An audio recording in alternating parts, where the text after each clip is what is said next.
Hello everyone, welcome to Preesha SSC by ASO Anushree. आज हम आपके लिए एक मास्टरपीस लेके आए हैं जिसके अंदर आप इजीली मैथ्स और रीजनिंग में अपना स्कोर बूस्ट कर सकते हो। कैसे हम अपना स्कोर 45 प्लस लेके जा सकते हैं आउट ऑफ 50 अगर हम रिसेंट ट्रेंड्स और इंपॉर्टेंट पीवाईक्यूज को फॉलो करें तो। देखो, अब क्या है ना, दो चीजें होती है कि एक तो टॉपिक बहुत ज्यादा बड़ा है बट उससे क्वेश्चंस बहुत ज्यादा नहीं पूछे जा रहे हैं, और एक टॉपिक इजी है एंड स्कोरिंग है और उससे हर शिफ्ट में एक से दो क्वेश्चन रिपीटेडली पूछे जा रहे हैं। तो हम उस पर फोकस करेंगे क्योंकि यही चीज हमारा स्कोर बूस्ट करेगी। हमें हार्डवर्क के साथ साथ स्मार्ट वर्क भी करना पड़ेगा। ठीक है, तो यही सब देखते हुए, यही सब फैक्टर्स देखते हुए एक बहुत ही अच्छी पीडीएफ कंपाइल किया मैंने आपके लिए। देखो, रैंक के अकॉर्डिंग कि वो टॉपिक कितना इजी है, ठीक है, कितना टाइम हम उसमें कम दे सकते हैं और उससे ज्यादा हम उसमें स्कोर निकाल सकते हैं। तो मैंने एक रैंक वाइज आपके लिए बहुत ही अच्छी पीडीएफ कंपाइल किया है। Let's start, I will explain everything to you further. देखो, अब सबसे पहली बात हम बात करें रीसेंट ट्रेंड्स की। ठीक है, तो रीसेंट ट्रेंड्स को देखें तो कोऑर्डिनेट ज्योमेट्री के क्वेश्चंस 2025 की प्री में हर एक शिफ्ट में एक क्वेश्चन तो पक्का पूछा गया है। जैसे कि मतलब मैं सारे तो क्वेश्चन नहीं डाल पाई बट मैंने आपके उसके लिए कन्वीनियंस के लिए डाले हैं। जैसे कि ये हो गया, that the line passes through which points. Slope, slope का पूछ लिया, यहाँ पे भी स्लोप का पूछ लिया, यहाँ पे भी स्लोप से रिलेटेड क्वेश्चन आ गया, यहाँ पे भी स्लोप से रिलेटेड क्वेश्चन आ गया। तो देख रहे हो, हर एक शिफ्ट में अगर अराउंड 50 शिफ्ट हुई है तो 45 शिफ्ट में कोऑर्डिनेट ज्योमेट्री का क्वेश्चन पूछा गया है। तो अब ये टॉपिक कितना ज्यादा इंपॉर्टेंट हो गया इस वाले प्री के लिए। तो क्वेश्चन इजी हैं और स्कोरिंग भी है, तो समझ रहे हो, एक क्वेश्चन हमें +2 में लेके जाएगा। और अगर हम इसको छोड़ देंगे तो क्या पता, इजी क्वेश्चन है बट हमने टॉपिक बिल्कुल भी नहीं पढ़ा तो पर हम इसमें स्कोर कर सकते हैं। इसीलिए इस टॉपिक को इस बार बिल्कुल मत छोड़ के जाना और फोकस करना है इस चीज पे। नेक्स्ट हम बात करें तो सिंप्लीफिकेशन। देखो, मैंने नोटिस किया कि ये मैंने अपने, ऐसा नहीं है कि कोई मैंने प्रॉम्प्ट उठाया या किसी चीज से किया। मैंने खुद शिफ्ट एनालाइज की है, 1 साल की, 2 साल की, 3 साल की, और उसके बाद देखा है कि सिंप्लीफिकेशन से कितने क्वेश्चंस पूछे जा रहे हैं और इस चीज से कितने क्वेश्चंस पूछे जा रहे हैं। और मैंने देखा कि सबसे ज्यादा स्कोरिंग सिंप्लीफिकेशन वाला है। ये चीज तो मैंने अपने टाइम पे भी नोटिस नहीं की कि सिंप्लीफिकेशन वाले टॉपिक से इतने क्वेश्चन पूछे जा रहे हैं। कि अब देखो, ये पार्ट है कैलकुलेटिव वाला, कैलकुलेशन वाला। ठीक है, कि अब जैसे ये वाली चीज है, ये वाला क्वेश्चन है, तो इसके अंदर एक कैलकुलेशन वाला पार्ट आ गया। अगर हम ये इजीली कर लें तो ये ये 1 मिनट का भी क्वेश्चन नहीं है। ये वाली चीज हमें आती हो, हमें पता हो बोर्ड मास वाला रूल, तो 1 मिनट का भी क्वेश्चन नहीं है। ये वाला इसको हमें, इसका हमें पैटर्न आता हो सॉल्व करने का, तो बिल्कुल टाइम टेकिंग नहीं है। तो समझ रहे हो, और सिंप्लीफिकेशन के हर शिफ्ट में 2 से 3 क्वेश्चन आए हुए हैं, मतलब एक भी नहीं, दो मिनिमम। तो समझ रहे हो कि बहुत इजी टॉपिक है, सिर्फ 1 से 2 पेजेस का टॉपिक है अगर हम नोट्स बनाए तो इस चीज के। और सबसे ज्यादा स्कोरिंग क्या चाहिए, सिर्फ रोज 5 मिनट की कैलकुलेशन की प्रैक्टिस और बोर्ड मास वाला रूल हमें पता होना चाहिए। अराउंड 30 to 40 सेकंड्स में हम ये क्वेश्चन सोल्व कर देंगे।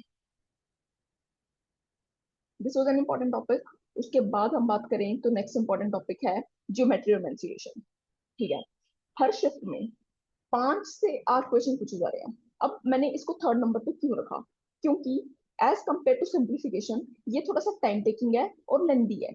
देखो, थ्योरम्स, थ्योरम्स होगी, सर्कल टेंजेंट कोड होगी, सिलेंडर हो गया, कोन हो गया, तो इन सबको रिकॉग्नाइज करने में और इन सबके फॉर्मूलाज याद करने में हमें टाइम लगता है। इसलिए मैंने इसको थर्ड प्लेस पे रखा है। अब थर्ड प्लेस पे क्यों रखा है, क्योंकि क्वेश्चंस बहुत ज्यादा पूछे जा रहे हैं इस चीज से।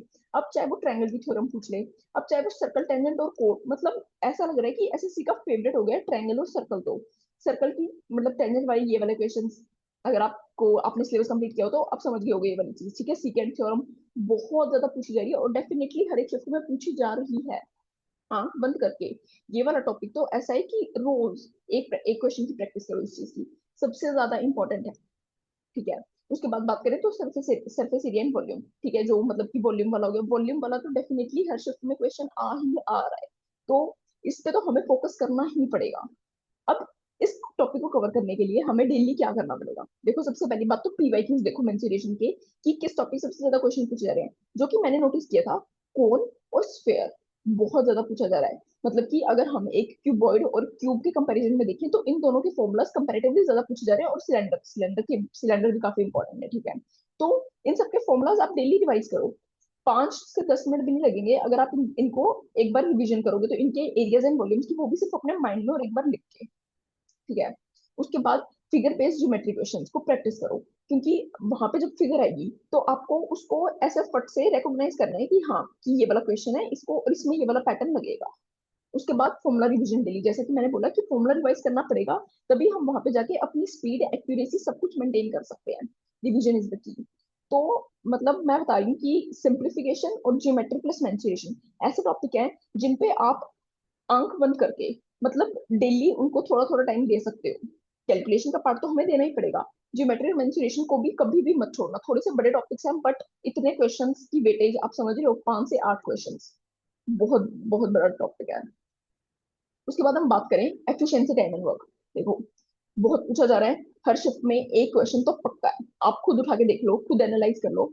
पक्का 1 से 2 क्वेश्चन तो पूछे जा रहे हैं मिनिमम। मैंने एक देखा है और उससे ज्यादा तो दो, दो भी देखे और 3 भी देखे हैं, तो समझ लो कितना इंपॉर्टेंट टॉपिक है। और ऐसा भी नहीं है कि बहुत ज्यादा डिफिकल्ट है, इजी है अगर हमें करने का तरीका आ जाए तो। क्योंकि इसको करने का तरीका थोड़ा सा बच्चों को एक बार टिपिकल लगता है समझने में कि कैसे करना चाहिए, तो अगर हम समझ गए तो इट इज वेरी स्कोरिंग।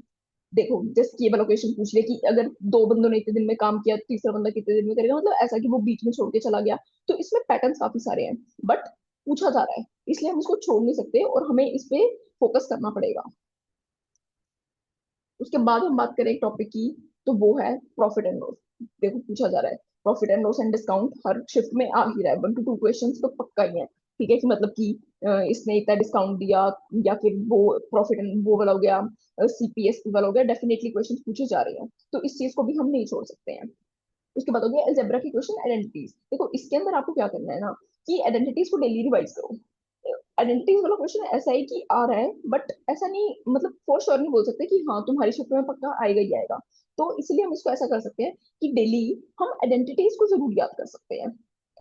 मान लो कितनी आइडेंटिटीज है, 10 10 आइडेंटिटीज है, 15 आइडेंटिटीज है, तो हमें उसको सिर्फ एक बार गो थ्रू करना है कि अगर हमारी शिफ्ट में आ गया तो हम उसको इजीली सॉल्व कर पाए और रिकॉग्नाइज कर पाए। उसके बाद प्रैक्टिस करो। देखो ऐसा है कि अलजेब्रा है तो हमें प्रैक्टिस करनी पड़ेगी, तभी हम उसको वहां पे जाके अप्लाई कर पाएंगे। इंपॉर्टेंट टॉपिक है और हमें रिवीजन चाहिए इस चीज की। उसके बाद हो गया average mixture and allegation. Obviously पूछा जा रहा है, ठीक है इंपॉर्टेंट टॉपिक है, कुछ छोड़ तो सकते नहीं है, एवरेज का भी क्वेश्चन हर शिफ्ट में आ ही रहा है। उसके बाद बात करें ट्रिग्नोमेट्री की। देखो मैंने जितना नोटिस किया ना, 2 साल हो गए मुझे एग्जाम देते हुए, मैंने सीजीएल भी दिया, मैंने सीएचएसएल भी दिया, ठीक है।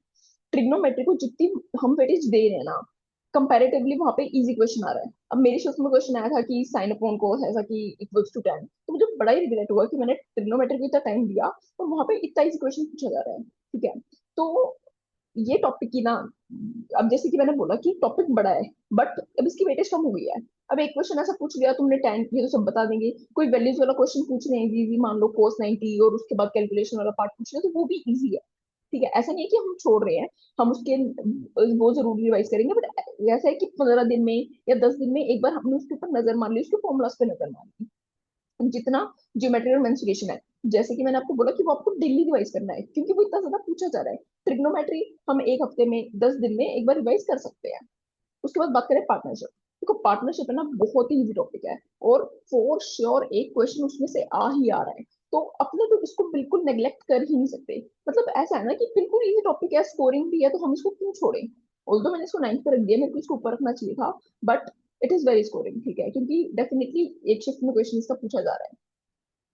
तो देखो अगर मैं आपको शॉर्ट में बताऊं, तो अब हमारे पास जैसे कि 3 महीने रह गए, ठीक है। तो अगर अब हमें अपना स्कोर अपने को पता करना है कि मतलब कि हमें अब किस चीज पे फोकस करें, हम कौन से टॉपिक्स पे फोकस करें जिससे हमारा स्कोर मेंटेन रहे।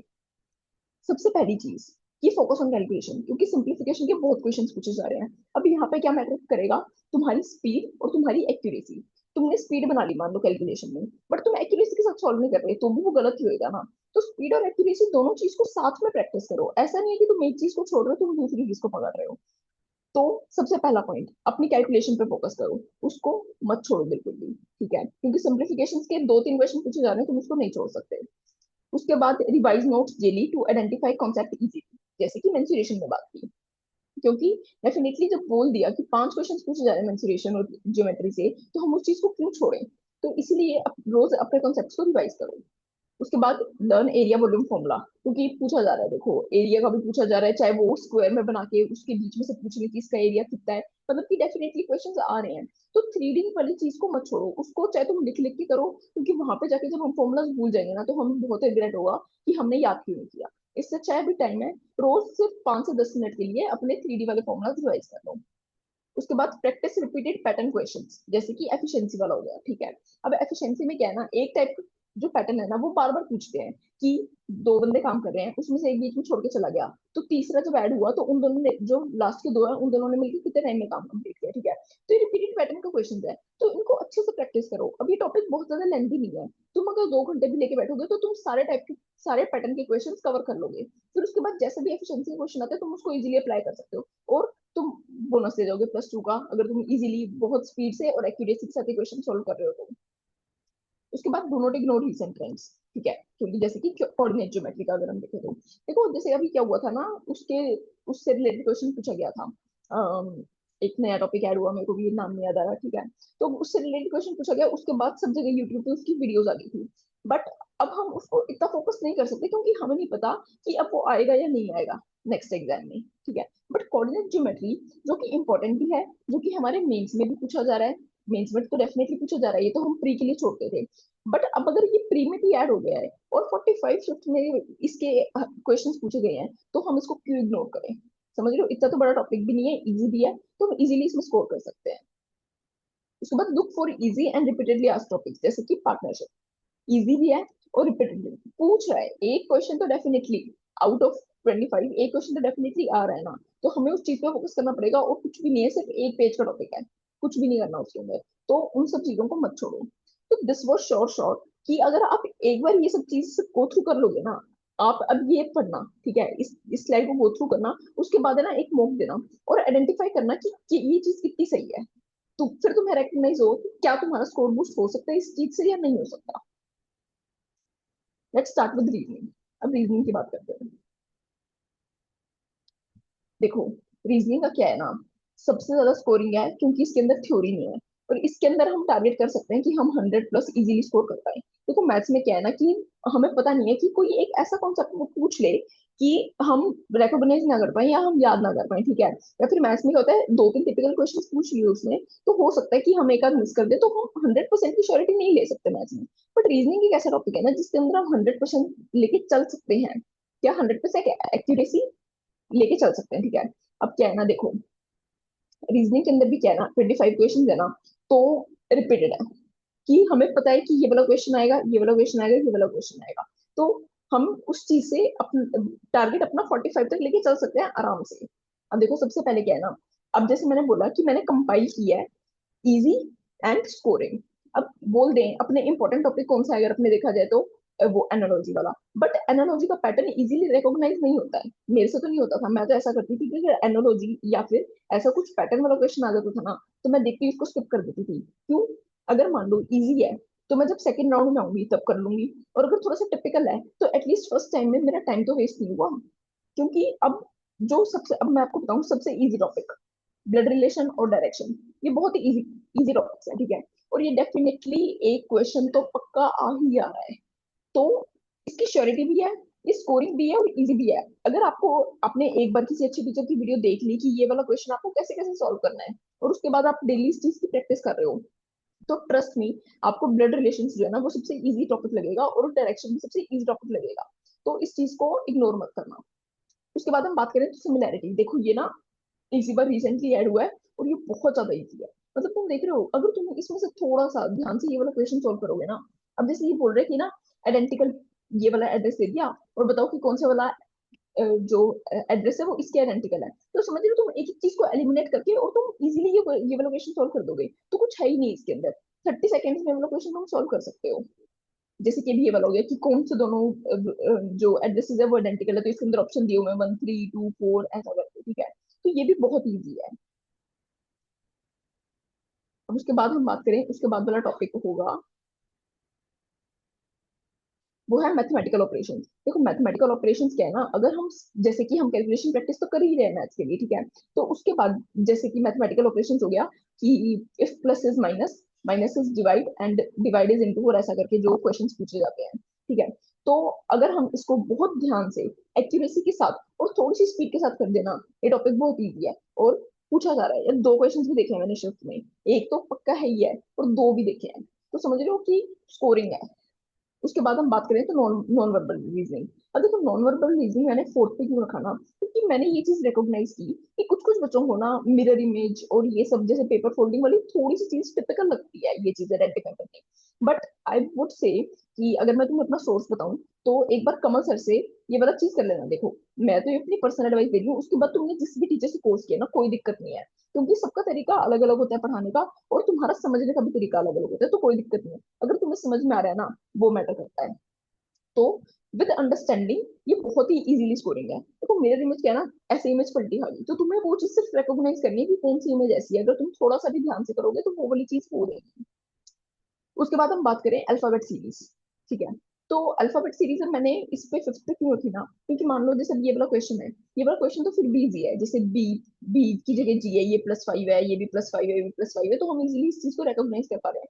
कभी कभी थोड़ा सा टिपिकल क्वेश्चन दे देता है इस चीज का, ऑल्दो ये बहुत इंपॉर्टेंट है, ये हर शिफ्ट में इस चीज का क्वेश्चन पूछा जाता है, ठीक है। बट मैंने इसको फिफ्थ पे क्यों रखा, क्योंकि इसका पैटर्न रिकॉग्नाइज करने में थोड़ा सा टाइम टेकिंग है।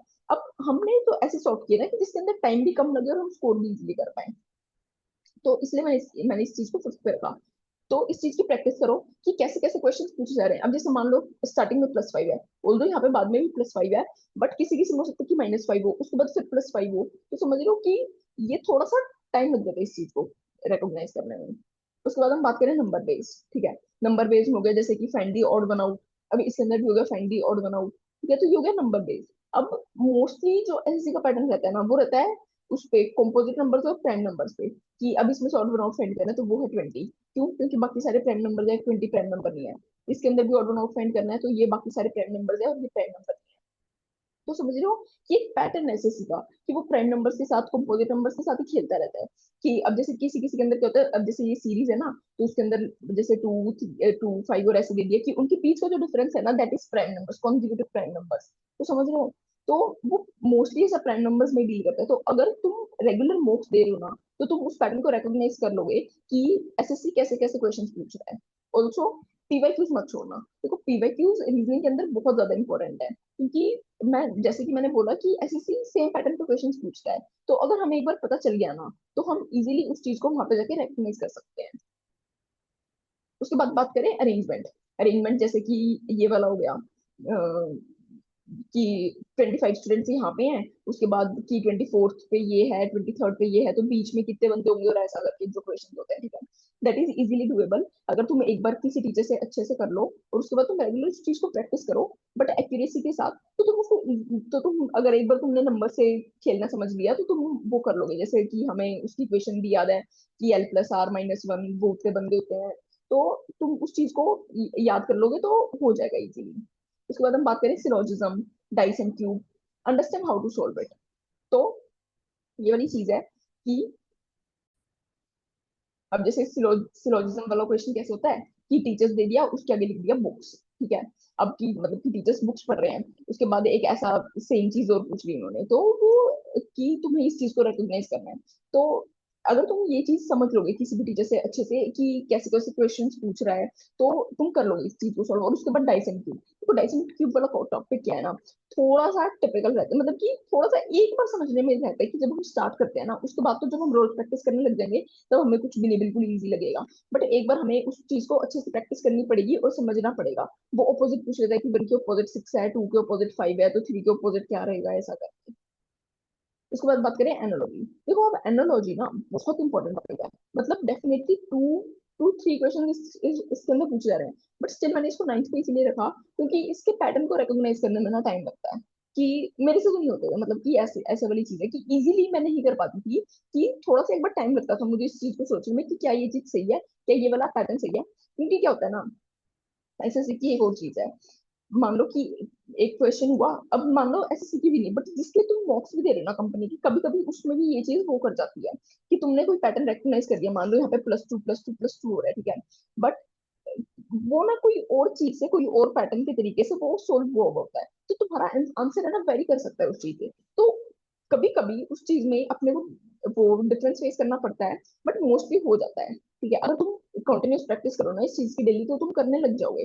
बट अगर मैं अपनी पर्सनल एडवाइस दूं ना, तो मैं क्या करती थी, एनालॉजी का क्वेश्चन आ गया, नंबर बेस्ड क्वेश्चन आ गया, या अल्फाबेट बेस्ड क्वेश्चन आ गया ना, अब क्योंकि अल्फाबेट बेस्ड क्वेश्चन में भी क्या है, हमें अल्फाबेट्स याद होने चाहिए पूरे अच्छे तरीके से, ठीक है। तो उस चीज को मैं एक बार छोड़ देती थी, क्योंकि उस चीज को लिखने में, वो चीज सॉल्व करने में टाइम लगता था। तो अगर मैं सेकंड राउंड पे आऊंगी, तो मैं उसको इजीली सॉल्व कर दूंगी। इसलिए मैं उसको फर्स्ट राउंड में छोड़ देती थी। फर्स्ट राउंड में सिर्फ वो वाले क्वेश्चन करने हैं जो बिल्कुल देखते ही हमें पता है कि ये हम इजीली सॉल्व कर देंगे, जैसे कि ब्लड रिलेशन हो गया, डायरेक्शन हो गया, ये हम एक बार में सॉल्व कर देंगे, तो वो वाले कर देते। उसके बाद बात करें कोडिंग और डिकोडिंग। इस बार प्री में 2025 में कोडिंग डिकोडिंग क्वेश्चंस बहुत ज्यादा पूछे गए हैं। जैसे कि अभी ये वाला हो गया कि माउस का ये वाला है तो रैट का ये वाला है, तो बताओ स्टोर का क्या हुआ। तो ये ऐसा हो गया कि इसमें से तुमने ओ का उठा लिया, ई का उठा लिया, तो समझ लो कि कोडिंग डिकोडिंग होगी। रीजनिंग बहुत इजी है, जैसा कि मैंने तुम्हें कहा कि स्कोरिंग है, तुम इजीली इसके अंदर अपना आराम से स्कोर कर सकते हो। बट पैटर्न रिकॉग्नाइज करना पड़ेगा, पैटर्न सीखना पड़ेगा, सब चीज याद करनी पड़ेगी। तो रीजनिंग में हम इजीली हम अपना टारगेट बना के चल सकते हैं कि हम 50 स्कोर करें। 50 नहीं तो 48 45 तो फॉर श्योर। तो अब हम स्कोर कैसे करें, देखो। अभी इसके अंदर जैसे कि मैंने मैथ्स में बताया था कि आपको क्या क्या क्या क्या स्टेप्स फॉलो करने हैं, अब इसके अंदर मैं आपको बताऊंगी कि फर्स्ट से लेके एंड तक आपको क्या क्या स्टेप्स फॉलो करने हैं। सबसे पहले बात तो आप ये देखो, easy and doable questions in one attempt. जो क्वेश्चंस आप एक बार में इजीली कर पा रहे हो और जो डुएबल भी है। उसके बाद चेक करो कि new and scoring trend followed by SSC. इस क्वेश्चन की मैं बात करूं तो जैसे कि वो हो गया ब्लड रिलेशन वाला टॉपिक, और वो हो गया डायरेक्शन वाला टॉपिक, ठीक है। उसके बाद जैसे कि मैंने बोला कि न्यू एंड स्कोरिंग ट्रेंड, जो कि वो वाला हो गया सिमिलैरिटी वाला, कि इसका एड्रेस ये वाला है, इसका एड्रेस ये वाला है, तो वो बहुत ही इजी टॉपिक है। तो उसमें हम क्यों नहीं स्कोर कर सकते? अगर हम थोड़ा सा एक्यूरेसी के साथ करें ना, तो हम टाइम कम लेके उसके अंदर इजीली स्कोर कर सकते हैं। उसके बाद बात करें रिपीटेड पैटर्न क्वेश्चंस, जैसे कि प्राइम नंबर वाला मैंने आपको बताया कि वो ऑड नंबर्स उसका या फिर प्लस माइनस करके भी वो प्राइम नंबर्स के घुमा फिरा के वो प्राइम नंबर्स आ जाता है। उसके बाद बात करें तो अंडरस्टैंड दी पैटर्न, ठीक है। अब जैसे मिरर इमेज वाला हो गया या सिरोजिज्म वाला हो गया, कि क्या वाली चीज है, जैसे कि मिरर इमेज में कि तुम्हें कैसे उस चीज को जल्दी से सॉल्व करना है। फोल्डिंग पेपर वाला हो गया कि इसको अनफोल्ड करेंगे तो कैसा होगा। तो अगर ये चीज तुमने एक बार पैटर्न समझ लिया तो तुम उसको इजीली कर सकते हो। अब उसके बाद जो चीज लास्ट में मैटर करती है ना रीजनिंग में, देखो रीजनिंग में ना हम मोस्टली गलती कहाँ करते हैं कि जब हम कोई चीज एक्यूरेसी से नहीं करते। स्पीड से तो करने लगे हैं बट एक्यूरेसी के साथ नहीं कर रहे, तो तुम मार्क्स खा जाओगे, तुम्हारे वही नेगेटिव में मार्क्स हो जाएंगे। तो इससे अच्छा है कि पहले ही अपना धीरे धीरे पेस बनाओ और एक्यूरेसी के साथ करो। अगर तुम एक्यूरेसी के साथ डील करने में तुम्हें प्रॉब्लम हो रही है ना कि तुम गलतियां कर रहे हो, तो मैं तुम्हें एक चीज सजेस्ट करूंगी। एक बार के लिए अपनी स्पीड थोड़ी कम करो और अपनी एक्यूरेसी पे ध्यान दो। उसके बाद तुम्हारी जब एक्यूरेसी बनने लगे ना, तो धीरे धीरे धीरे स्पीड को भी बढ़ा लो। मेरे को स्टार्टिंग में क्या प्रॉब्लम हुई थी ना, कि इन दी स्टार्ट वेरी स्टार्ट मेरी एक्यूरेसी भी अच्छी थी और मेरी स्पीड भी अच्छी थी। जैसे जैसे बीच में आई ना, मेरी एक्यूरेसी खराब होती गई। क्यों? क्योंकि मैं और स्पीड से चीजों को करने लगी। फिर मैंने नोटिस किया ये चीज तो गलत है। फिर मैंने अपनी स्पीड को थोड़ा कम किया और एक्यूरेसी थोड़ा बढ़ाना चाहा। तो उस वजह से थोड़ा सा तो स्कोर कम हुआ, बट मेरी एक्यूरेसी सही होने लगी। मैं जितने क्वेश्चन अटेम्प्ट कर रही हूँ ना, तो उसमें से सारे सही हैं। फिर धीरे धीरे करके मैंने अपनी स्पीड को भी बढ़ाया। तो हमें दोनों को बैलेंस आउट करके चलना पड़ेगा, एक चीज भी आगे पीछे हुई तो खराब हो जाएगा। तो that was all for this video. अब नेक्स्ट वीडियो प्रोबेबली मैं इंग्लिश और जीएस की इसी स्ट्रेटेजीज पे लेके आऊंगी कि क्या क्या टॉपिक इंपॉर्टेंट है। बट क्या है ना, कि पैटर्न वेरी करता है इंग्लिश में और जीएस में। जीएस में अपनी शिफ्ट में हो सकता है कि करंट अफेयर्स के 4 क्वेश्चन आ जाए, हो सकता है अपनी शिफ्ट में एक भी क्वेश्चन आए करंट अफेयर्स, तो वो थोड़ा सा वेरी कर जाता है।